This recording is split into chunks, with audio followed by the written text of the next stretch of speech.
is up, Nerds Nation? Welcome to the FN Nerds podcast with the most dynamic duo in all of podcasting. My name is Nick Venizio, and sitting across from me is my dude, Martin Moreno. What is up? How we doing? Good. So we got a really fun episode for you guys today, brought to you by our absolutely epic FN Blu-ray collection. But before we get started, if you're watching on YouTube, please subscribe and give this video a thumbs up. And if you're listening on Spotify, Apple Podcasts, or anywhere else, please check back each week as we try to upload new content for you guys to listen to. All right, Martin, so we picked another Blu-ray off the shelf, and since it is spooky season, we figured we'd do one of our favorites. We're going to do Alien today. The first one. The first Alien. So we worked the Google on the internet machine, and we're going to kick things off with a little bit of facts about Alien. F in fact. So, after a space merchant vessel receives an unknown transmission as a distress call, one of the crew is attacked by a mysterious life form, and they soon realize that the life cycle has merely begun. The film stars Tom Skerritt, Sigourney Weaver, Veronica Cartwright, Harry Dean Stanton, John Hurt, Ian Holm, and Yaphet Kotto. Alien premiered on May 25th, 1979 as the opening night of the Seattle International Film Festival, presented in 70mm at midnight before receiving a wide release on June 22nd, and was released September 6th in the United Kingdom. It was met with critical acclaim and box office success, and it won the Academy Award for Best Visual Effects that year.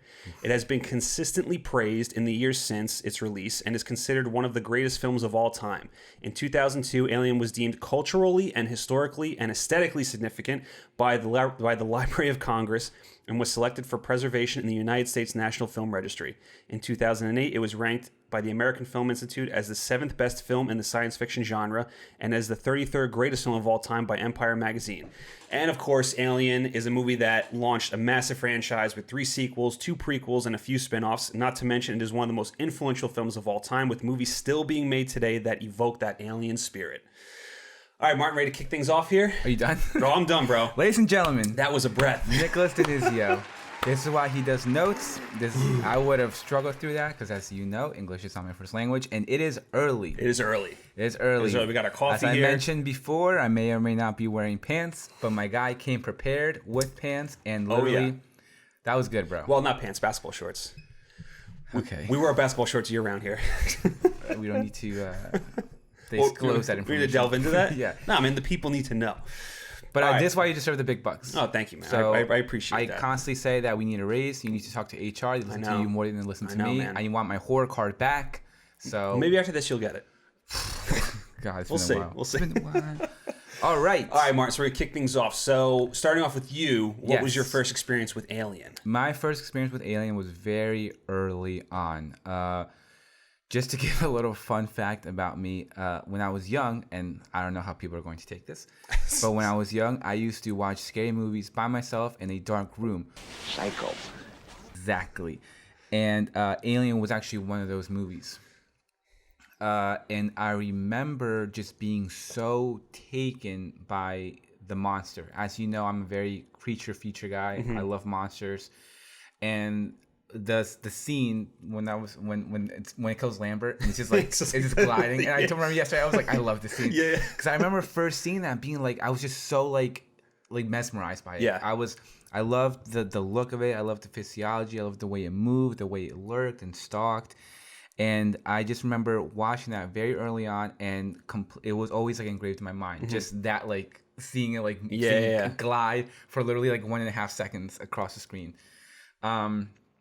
And then since then, actually, which is another fun fact, this was in Peru when I was like a little Martincito, like watching Alien. And then when I actually came to the States in 96, Alien Resurrection came out, I believe, the following year. Yep, 77. Or 97, yeah. Right. So I kind of watched when I was very young, but then as the years went on, I kind of strayed away from it. Mm-hmm. So then, because like I said, Alien Resurrection came out, and obviously, looking back, it's not a good movie. But it is fun to watch, though. It is fun to watch. And it has some great, like the underwater scene is a great horror scene. I agree. But as a kid, and as I guess the lover of aliens, because that's also like one of the first times. No, Alien 3 did it, but that was kind of like when they really dove into like the CG aliens. Yes. So you got more kind of like wider shots. You kind of got more movement, mm-hmm. and you kind of like, again, like as a young kid, and at the time you're just like, this is fucking amazing, right? And so then that kind of fed my alien thirst, so to speak, mm-hmm. until Alien vs. Predator came out, and which is one of my guilty pleasures. I love that movie. Right. So then that kind of kept feeding my alien quench thirst. and then AVP came out, which fucking sucks. But in the following years, those kind of movies I know you're probably mad at me that I decided to recycle AVP and Alien Resurrection instead of Alien or Aliens. Right. But not until I hit cinematic puberty, so to speak, in 2011. Right. It's when I kind of first started revisiting Alien. Right. So I watched it early on, but I took a big gap. But then over the past maybe 9 years, I've constantly go back and watch it, constantly revisit it multiple times a year. And it's a movie that's one of my top 5 favorite films of all time. Nice. For me, it's very similar. I experienced it when I was very young, but this also might upset some people. I actually saw Aliens first before I saw the first movie. I don't think you're alone in that. I think that's actually very normal. Yeah, because I think that was one of those where I don't know, like depending on how you want to look at the first Alien and then Aliens. In terms of how you would rank them, because, I think it's generally known that Aliens is one of the greatest sequels of all time. And how people rank them usually is like 1A, 1B kind of deal, because I think they're both on a very similar plane. Like, Alien is the haunted house and Aliens is the roller coaster ride. Aliens is the zombies. Yeah, basically, yeah. Yeah, so Alien is the haunted house in the zombie apocalypse. Right, and then Aliens, you're outside killing all the zombies. Exactly. Yeah. But so I didn't see Alien until a little bit after, but I was still pretty young when I saw the first Alien, and I'm kind of the same way with you. Like, it was, before you reach like that. I love how you say cinematic puberty, because that's a perfect way to say it. Which I hit very late. Right, just like normal puberty. I hit that. I hit that like last week, I think. But yeah, it's like you don't notice like the details of the movie. That doesn't happen until I think you get older and you start watching it more and you start appreciating the other aspects of it. But for me, it was the alien monster itself that really just like captivates you and makes it so memorable. And why I think Alien is as effective as it is, and it's still as effective as today, is it kind of takes the same aspect that Jaws does, and it doesn't show. You don't see the shark until the very end. Exactly. And it's kind of the same way with Alien. Like, you see little bits of it here and there, but you don't really get a really good look at it until the very end. And that's actually a great point, because when you think of, quote unquote, the greatest monster films, when you think of Jaws, when you think of Jurassic Park, when you think of Alien, like the T-Rex, the shark, the alien, we literally maybe in its own movie get less than 10 minutes of screen time. Yes, it's the less is more approach. Right, but the reason those movies are so impactful is because of the environment they create, of the world they create, and how you're sort of engaged and pulled into it. And then just the natural reaction that you get from these situations in the movie. Right. Yeah, but then so after I watched both Aliens, and then even Alien 3. Like, those were just constant rotation. Like, when I was growing up, I had a steady diet of Arnold Schwarzenegger action movies, Eddie Murphy comedies, and then I had like the Alien quadrilogy box set. You know what I mean? So that was like I would constantly watch these movies. It's like these movies are like ingrained in my head, and like it's one of those that I just absolutely love, and it's a part of my love for film, and Alien is like right at the top. That's actually, you mentioned that because there's one thing that I forgot to say. Do you remember Hollywood Video? Yes. That was like the competitor for Blockbuster. Yes. But nothing beat Blockbuster. No, nothing beat Blockbuster, yeah. But there was a Hollywood Video by my house growing up, and when I first saw Aliens and Alien 3, when I got like my Hollywood Video membership, so to speak, and I went and I got both of them. And I remember watching Aliens and thinking it was like incredible, and I watched Alien 3 and I thought it sucked. Really? I'm like, this is fucking bullshit. See, dude, I love Alien 3. I know, looking back at it, and I haven't watched it in a while. It's been a couple of years since I revisited it, but I remember like kind of revisiting it over the years, and like it's not terrible, but just but think about it, like, as a young kid who loved Aliens and then you watch Aliens and you're like, this is fucking bonkers. And then you go to Alien 3 and it's like, we just killed off half your favorite characters in the first like 2 minutes. And not just that, but it's a dog. Yeah. And it's just one. It's one, like, what the fuck? We went from all of these and a queen to like now just like one being a dog. Yep. Obviously, like, it is what it is, but yeah, that's another kind of fun fact about my little movie watching experience with Aliens. And then other than us being watching it and just like being captivated by the alien monster, I think the other great thing about Alien is the characters. Yes. So this is going to transition to our next category. Your boom or bust, Martin. So out of all the characters, who's going to win you the fantasy week? Who's going to win you the fantasy week? Who's going to lose you the fantasy week? Who's your boom? And then so we'll give our booms, and then we'll go into who our busts are. See, now this is kind of like a new thing that we just started doing, the FN discussions from the FN collection, and we did it once with 10 Things I Hate About You. It was great. Go watch it. It was a lot of fun. And so it's the second one. Shameless plug. Shameless plug. But the second one, I was like trying to prepare for this, and I was struggling of who I want to give the boom to, because like the obvious one is Ripley. Yes. Clearly that's like the obvious one. But at the same time, something that we were talking about with 10 Things I Hate About You is how like the music itself is a character in the movie. Right. You can do that here too. Just some of the cinematic traits, some of the techniques when you talk about isolation, paranoia, fear, the sound in this movie is incredible. And there's like, do I kind of want to give the boom to like the filmmaking, or because I mean, you could. I mean, like if you want to give it to the sound design, if you want to give it to the score, or just like the filmmaking in general, because that's like an accumulation of different shit. And you're talking about 1979, yes, which is obviously the practicality, the set, right? You know, like there's that. There's again the introduction to the xenomorph, this incredible creature that is still so iconic today. It's tough. It really is tough. But I mean, because we were watching yesterday, and the sound is so fucking good. It is. The sound in this movie is especially, incredible. And there's just certain moments that really just like grab you, like when Parker and Lambert get killed. And I love the scene of Ripley just charging down the corridor, and you hear the Lambert horn getting killed.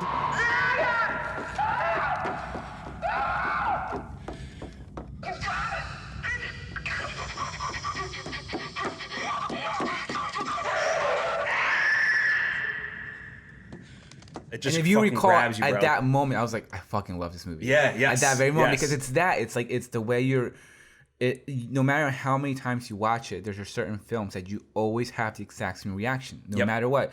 And at that moment, like you said, you're in it. Yeah. And you're chilling and you're tense and you're just like, and it doesn't matter how many times you've seen it, because it still has that same magic. It always has the exact same effect. It always has that magic, correct? And that's what films are. They're magic. And yeah, like that's obviously when I talk about the sound design, that one is like it. Because like you said, like the voiceover of Lambert screaming and the horn and the hissing and just like the sounds of her running through like the metal fucking floor. Yep. It's so good. But I'll give it to Zeno. Okay. I will give it to Zeno, because I think I do like I was mentioning it, something we're about to get a little heavy right now, but if you watch some of the behind the scenes and some of the discussions about Alien, they really go into the sort of like of how it's like a sexual creature. Yes. And sort of like sexuality, like the way it moves, very slow. Its physique, it's very like wet and slick. Well, I would attribute that to H.R. Giger's designs. Yes. Because and they even talk about it in like, you know, some of the makings of and stuff, like when they go to the planet. And just all like the designs and everything, like it is very sexual, like, and that's how they attribute to the whole thing. Name, which I'm really sorry I don't have down, but the actor who portrayed Xeno and his movements, because he was he was like a bit of like his body was like kind of like taller and skinny. He was like 7 foot tall, I think. Yeah, but he was also like, I don't know, the other actor too who speaking of Rec, because we just did the shot today, the one who did for the actual Spanish film, the guy who did the prosthetics for like that creature at the end of Rec in the Spanish film. Like the woman weird buddy, yes, right? Yeah. Definitely go check him out, because he like, no disrespect, but he's got like kind of like an oddly structured body, and the way he moves like brings life to that creature. Right. Very similar to here. And even though if it's something like kind of like just the way it glides, even though it's literally no motion, right? Just like the way it personified and embodied the character. And just to kind of add a little bit to that, when you think of the face huggers, and again, heavy, but it's rape. Yes. Like essentially, absolutely. It's literally latching on, it's forcing itself inside you, and it's literally planting its seed. Right. Like it's and they go a little bit into that again. Metaphor. But they also go into that in the documentary. So it kind of like the origin of its creature, of like the horror behind its origin. And just like I said, its physiology. I love the things on the back. I love the mouths within the mouth. Mouthception. Just everything about it. It's just such a amazing creature. And I mean, it's literally one of my favorite creature designs.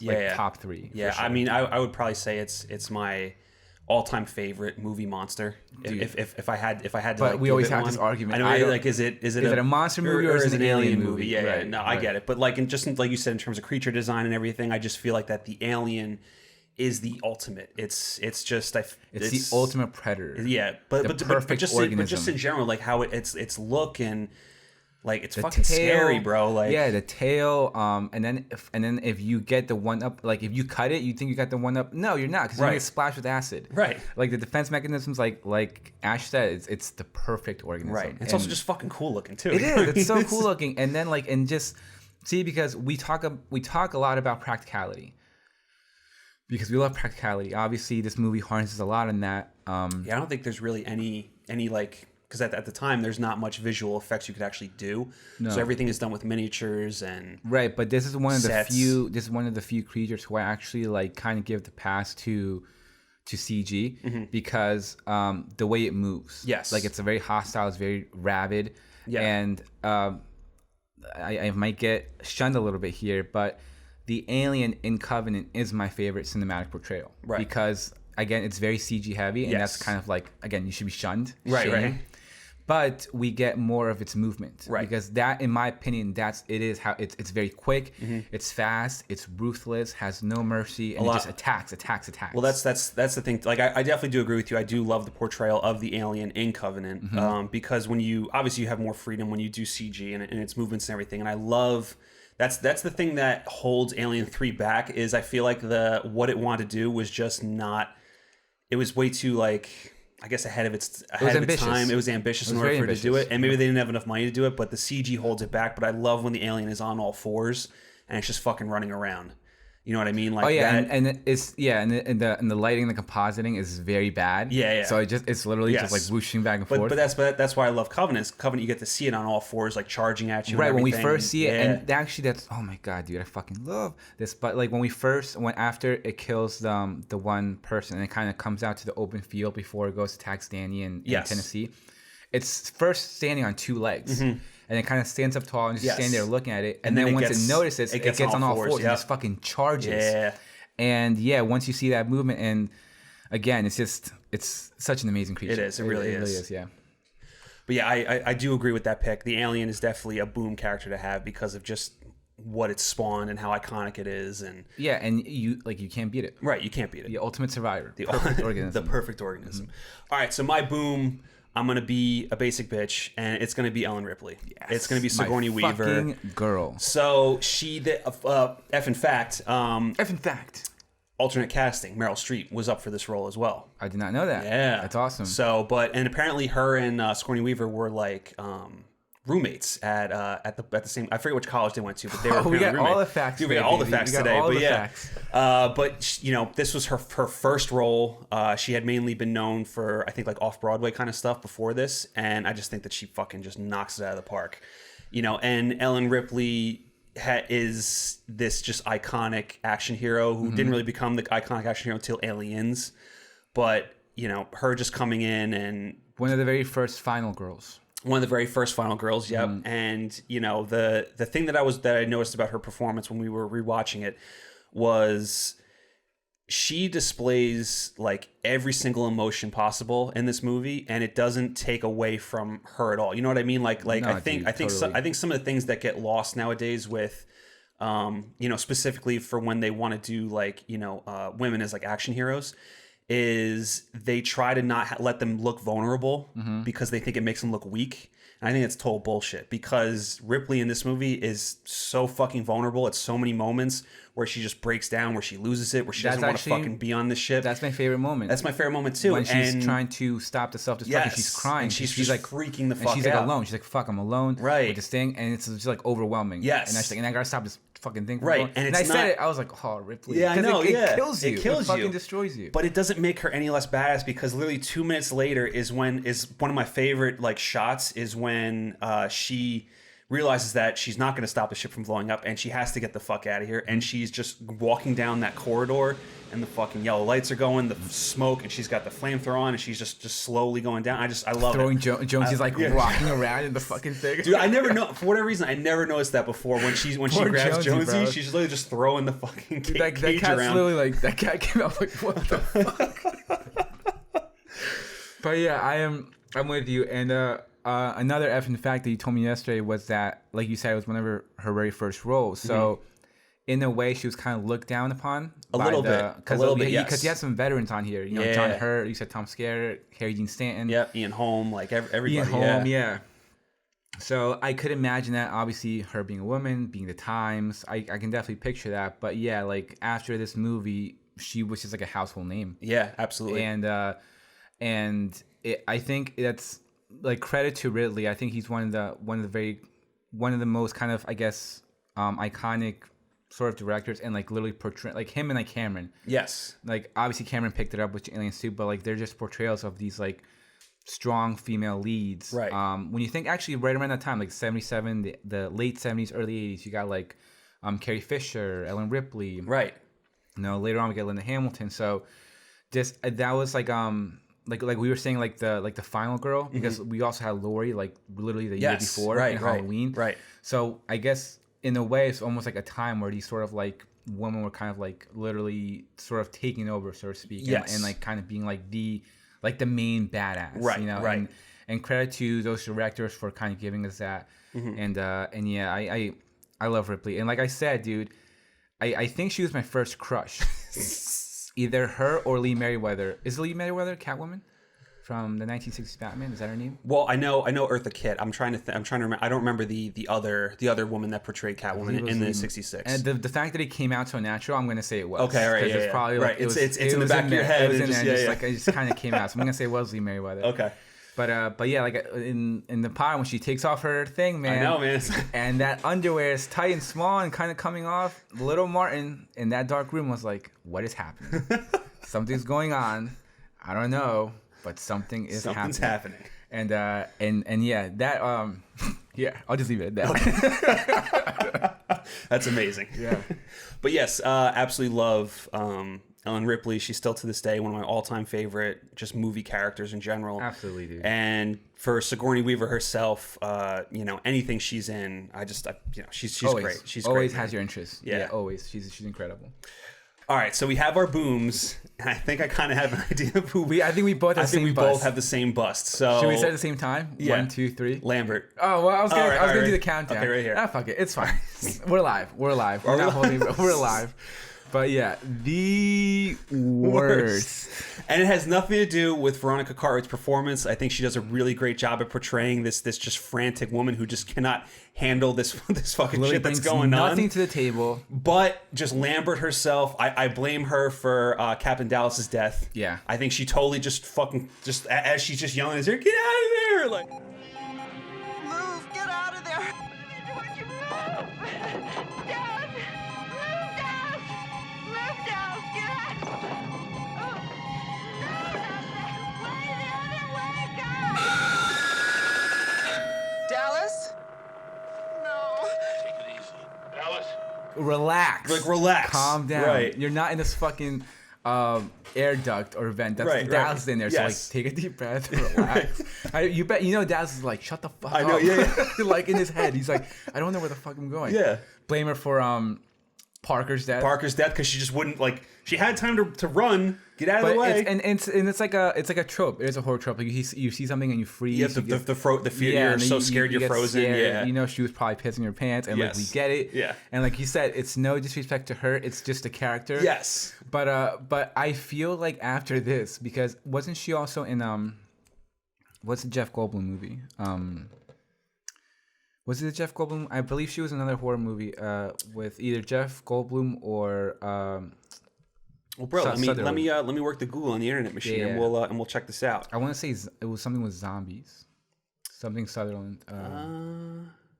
Oh wait, was she in Invasion of the Body Snatchers? Yes, she was in that. Yeah, she was. Get the fuck out. Yes, of here. yes, that's what it was. That's awesome. Mm-hmm. I knew it was in there. It was somewhere there. Well, dude, I'm on her. She was also in The Birds. Wow. Right, so that's the thing, crazy. because I remember watching Invasion of the Body Snatchers, and she has very Lambert moments. Oh, she does. So I was like, she fucking got. I don't know if because I don't know a lot of her films. I've seen a handful of them. Yeah. But I don't know if possibly like she kind of got sort of typecast into that role. And maybe. Well, dude, I'm just like the panicking, screaming, freaking yeah. out. Jack! Jack! Jack!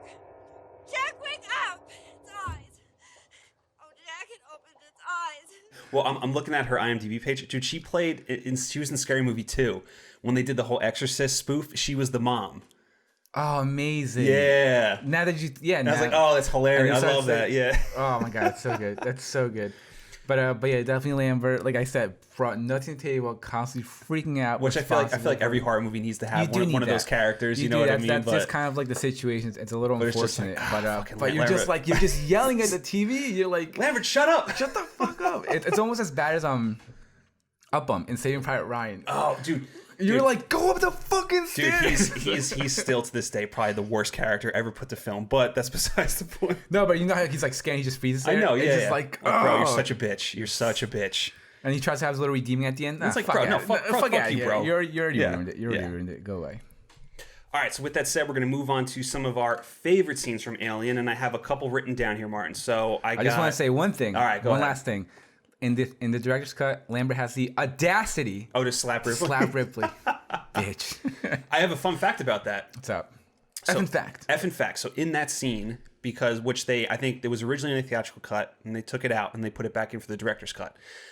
So when they were shooting that, Sigourney Weaver kept kind of shying away from Veronica Cartwright's slap. Mm-hmm. So every take, she just kept kind of like almost like dodging it. So on like one of the last takes, Ridley Scott told her to like really just let Sigourney have it. So in that scene when she really like slaps her, there's genuine shock from everybody that's in like, that scene, but it makes it like authentic. Well, he does that again in another scene. Oh, he does that again in another scene. Yep. All right. So favorite scenes. So some ones I have written down here are the space jockey scene and like the eggs and again that.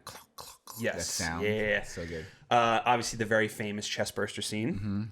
When Brett gets killed, Dallas in the vents, the revelation that Ash is a robot, and then the whole ending scene where Ripley blows the alien out of the airlock. So, if out of those or any of the other ones, Martin, what do you want to go into? No, those are obviously, like we were saying, obviously Brett and Parker says as well. Yes. You mean Lambert? I'm sorry, yes. Lambert, the atmosphere, everything about that. But yeah, those are all fantastic scenes, all so good. I think the one that obviously sticks out is obviously the chest bursting scene. Yes, that's which is probably the most famous. Yeah, it's probably the most famous one and the main one. So, like we were saying, if I'm not mistaken, they didn't know that thing was gonna pop out. The casting, the crew. I think they knew, but I was reading that they didn't know how much blood was gonna spurt out of it. So when like for one instance, when Veronica Cartwright gets just covered, and she's like, ah! that was genuine.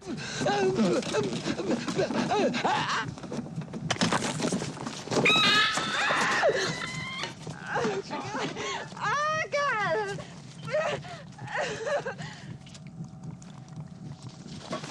No, don't touch it! Don't touch it!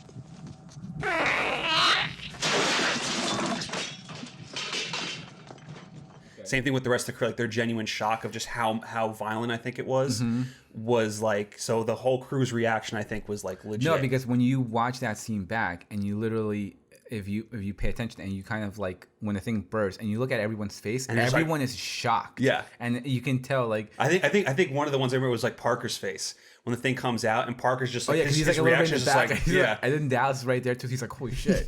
And like you said, obviously Lambert's kind of like the shriek. Yeah. But yeah, that's obviously like the main one. But I won't get too much into it, so I'll pick I guess another one. Well, I was gonna say before we move on, talking about that chest burster scene. One of the things that because I really wanted to pay attention to that scene yesterday when we were watching it, and it's really just like it's such a well done scene. From the sound effects and the editing is what I think makes it extremely effective. Obviously, the actors' genuine reactions also adds to it, but just like that constant like as why am I blanking out? What's John Hurt's character's name? Kane, right? Yes. Yeah, Kane. So when Kane is like just jerking around and it's constantly cutting from him to just different characters' faces as they're like watching, trying to restrain him and stuff, and it's just so angles. Like it's you're so like anxiety inducing, and it just creates this just confusion and horror, and it's so fucking good. It's really good. Yeah, and like you said, 100% agree. So another one I'm going to add is going to be the final scene. Because like we were discussing yesterday, Ash pretty much described it as like we said, like the perfect organism. a survivor, like this creature just knows, like this creature is not going to die. Like it knows it's going to survive, it's always going to find a way. Yes. Instinctively. A survivor. Unclouded by conscience, remorse, or delusions of morality. And I think something that's very sort of, I don't know if a lot of people pick this up, but it's you know, like, because it gets into the escape pod at the end, right? And it just kind of goes like dormant. Yes. It just kind of hides there. Right. And we were wondering, like, why was it just kind of like there, dormant, hiding, chilling? And I think a testament to that is pretty much of what Ash said. It's because it's like it just instinctively knew where to go.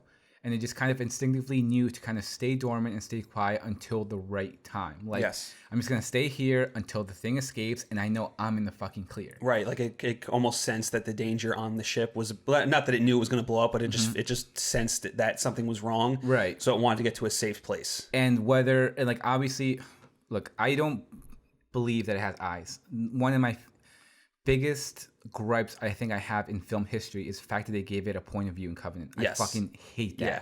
Because it takes away from the mystery of the creature. And I don't think it has fucking eyes to like look like, oh, I'm gonna go over here. Yeah. It's just that instinct. That's sort of like we said, the perfect organism, the ultimate survivor, that just sort of animal instinct that it just knew where to go and what to do in order to get out safe. Right. And not that I want to blow up your spot, but I think like when they show like the alien skull, it has eye sockets, I think. I know it does. Yeah. Like in Predator 2. Yeah. I know, but I don't. But what I'm talking about is like the point of view. Oh, like that actual like vision. Yeah, like how he sees it in blurry, and like I don't want to see it looking. Right. I don't. Right. I just like I said, I wanted to just instinctively go because it doesn't kill Jonesy. Or it doesn't. It instinctively knows that it's not a threat. Right. But these other sort of like advanced, and for the people who aren't watching, I'm doing air quotes. Right. These are advanced species, these humans who are supposed to be the, again, air quotes, dominant species on this planet. I'm going to go take them out. Right. Because instinctively I know, fuck them. Right. You know, I don't give a shit about this cat. Yeah. You know, so that's what I'm talking about. And that I think is also just another, and we may be looking into it way too much. Yeah. And if we are, fuck it. Right. But that's the fun of it. And I think that's just a testament to, in our heads, the writing, the creature, and just the movie in general. Yeah, I absolutely agree with you on that. It's one of the reasons why Covenant, I think, is such a mess. Because it just totally messes with just the mythology and the mystery of everything. That's when, I think when you do that with a lot of properties, that's the problem with prequels. With like prequeling, right. And you start explaining too much, and it just right. like Because once you take away the mystery of something, that because one of the greatest, like that's why Heath Ledger's Joker is so good. He gives all these different origin stories, and you don't know which one it is. Right. So it's like it's that mystery that like almost like ooh, like what really happened? What really happened, and you're just kind of left to think of the imagination. And Alien does that a lot, not just in that, but just in the general of like not showing specific things and you just kind of filling in the pieces with your head. And that's why I love when movies do that and they do it so well, is because like you need to give your audience members some sort of, you need to get them involved somehow to where they're thinking about things. You don't need to explain every little thing to them, you know? You don't need, and I say this all the time, I don't want to be spoon-fed. Yes. In some situations, yes. Some situations it's okay to be spoon-fed, like, what the fuck? Like Lighthouse? Like, Yeah. spoon-feed me, bro. Put me in a fucking high chair and spoon-feed me. Why don't you explain this to me like I'm 5? Right, but for the most part, it's like we were saying, like in the director's cut, we see Ripley and Parker running right after Brett gets killed. Yes. When in the theatrical, we don't get that, and I think it's just as effective because then it just we cut straight to Parker just being scared. Right. And they're trying to like they're trying you then make up like okay they saw it. We don't really get a sense of size, but Parker's sort of like description. Like then you're kind of like almost like thrown a little deeper into sort of like horror situation that's going on. Right. I would agree. The other scene that I want to highlight is the reveal that Ash is a robot. Oh yeah, perfect. Because this movie to me stands out for two specific scenes. One of them is the chest burster scene because I don't think before this we had ever seen something like that before with like the alien coming out of the chest and the whole like physiology of how the alien works and everything. We saw it in Dreamcatcher years later, but it came out of the butt. Which is not as effective as. And then the second one is just this amazing bro. I love that word. Butt. Wow, that's a pretty big butt.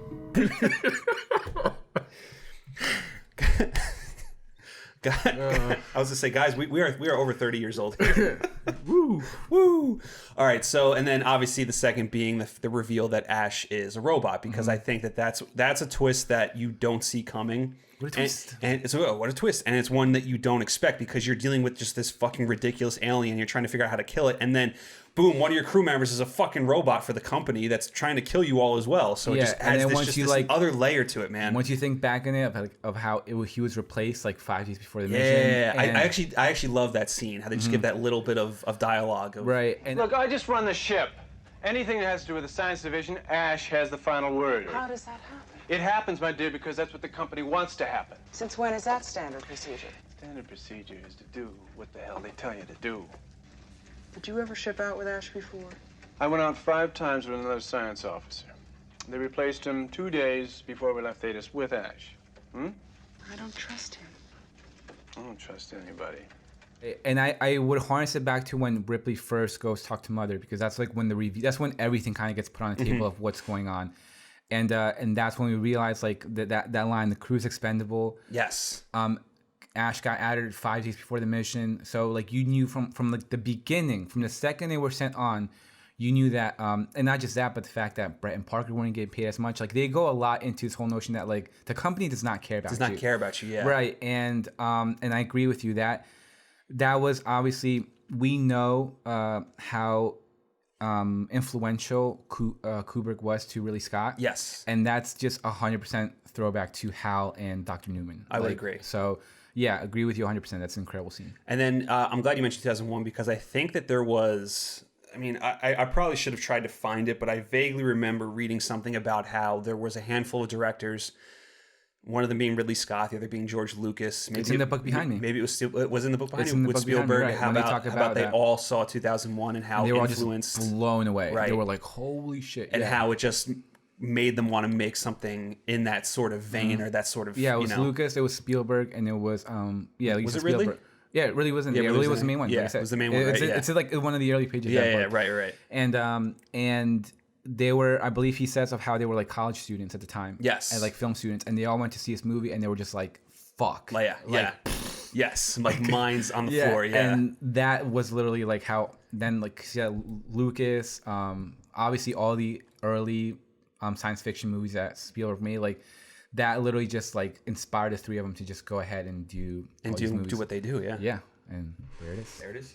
But yeah, and then just to talk a little bit more about that scene, I love Ian Holm's performance when he starts like twitching and like freaking out and everything. Like I noticed this when he's about to kill Ripley with the nudie mag. Death by nudie mag. And like as he's like rolling it up, he's like his eyes are like going, and he's like just like it's such a fantastic performance that he gives, and it just shows like the type of actor that he is. Which I also wonder too, because if we go into Covenant and Prometheus a little, of how like the androids were almost kind of like an iRobot. Yeah. Like how their main task was sort of to like protect the humans. Yes. And be on their sides. I wonder if he was like internally malfunctioning, because I think he was. I think because he's like he wants to keep yeah. her safe, but at the same time he needs to follow the mission protocols. Yes. So he's like, I know I have to get rid of this girl because, you know, she's gonna interfere with the mission, but at the same time I don't want to hurt her. So I think that's why he low key starts freaking out inside. Yes, and it's one of those things too where she's typing and, you know, with Mother, and she's finding out that the crew is expendable. Which another shout out to Sigourney Weaver's performance. I love as she's typing and as she's slowly getting more information, you see just the panic that's setting in on her face,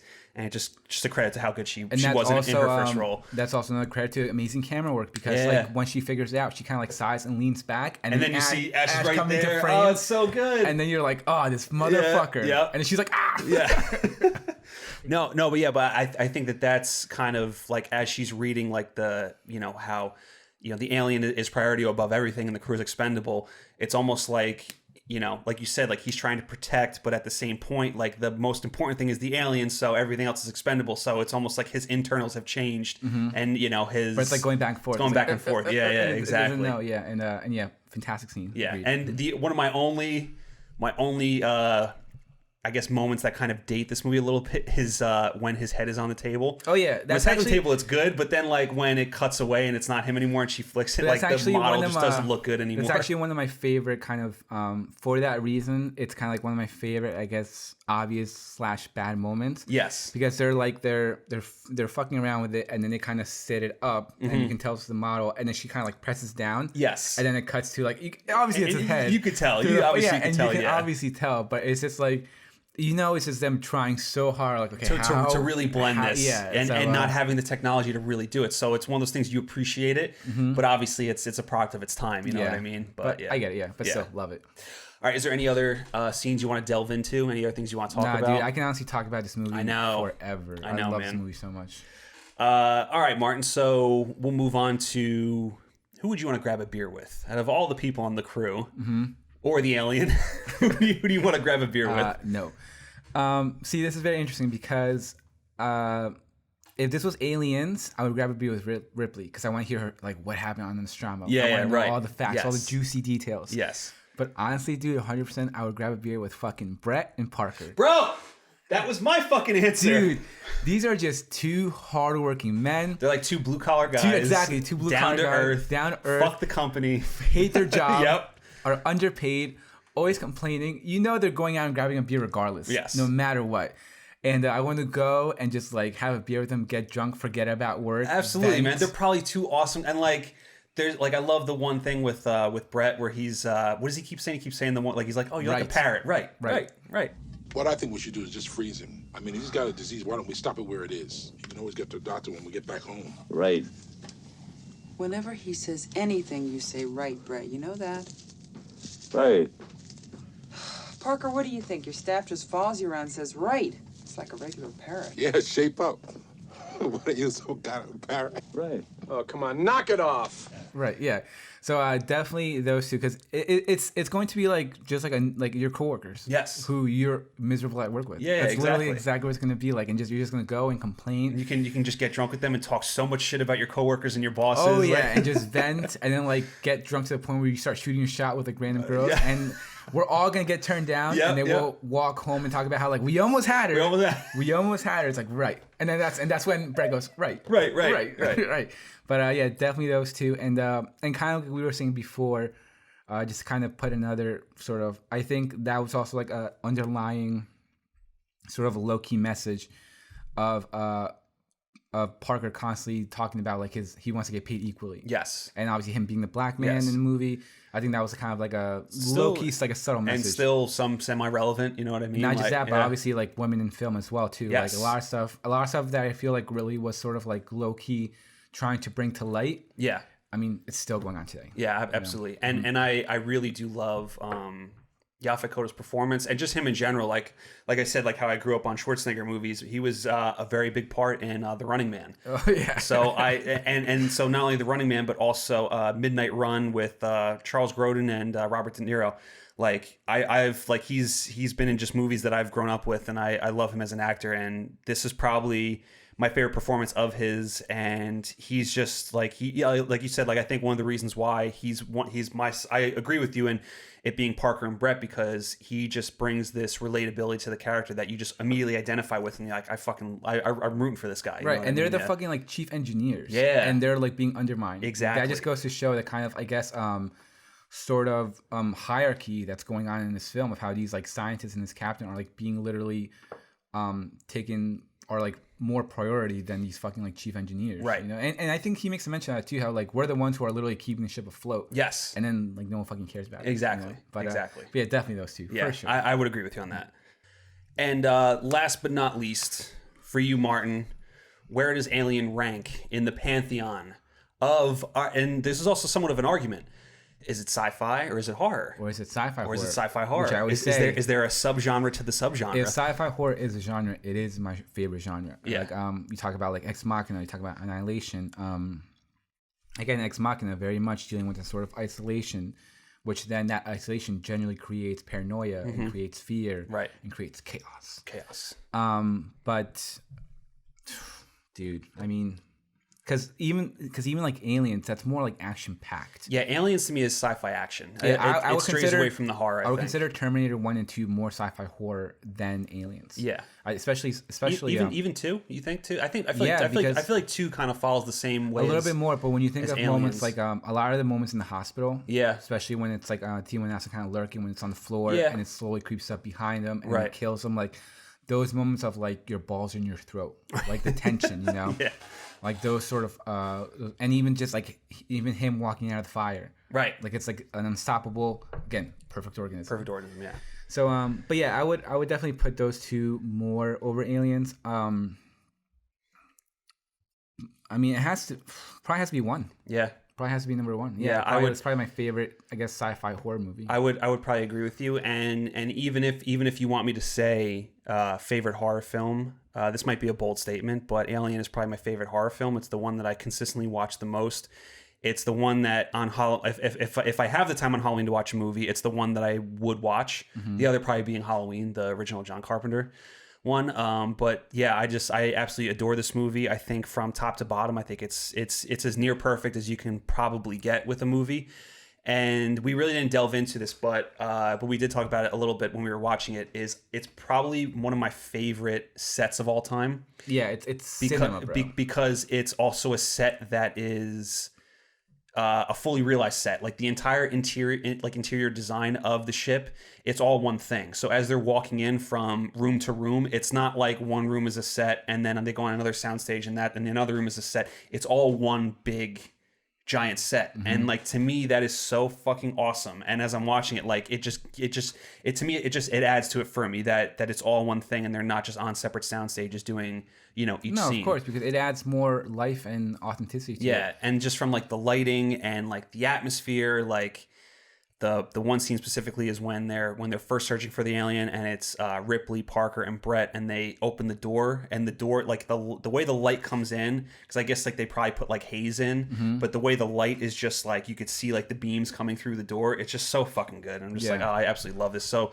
but that for that reason and many others, this is probably like my all-time favorite like horror film, I would say. Yeah, I mean, in terms of horror and sci-fi, both are top tier. Yeah, they're definitely in that top tier A category. I think when you get into sci-fi, it might not be my number one. I think because there's just so many fantastic sci-fi films. No, not number one, but definitely top tier. Yeah, top tier for sure. I'm with you. Yeah. If it were like that's what I'm saying. If it were just sci-fi or just horror, it's either way. Yeah, either way, this is an A grade movie. Yeah, I don't think it would fall number one. I still don't know what my favorite horror movie is. I love so many of them. I would say you have a lot, yeah. Yeah, so it's hard for me to kind of point one, but like we'll make it a thing, I guess, starting now, because we always say that. Well, sci-fi horror is a genre. Okay. Yeah, and this will go up there with Terminator, right. With Ex Machina, right. with Annihilation, and Alex Garland, Ridley, and Cameron, I guess.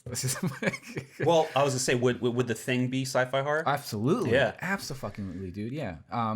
So yeah, this, no matter what, this is a top tier film. Yes, I would agree, 100%. Mm-hmm.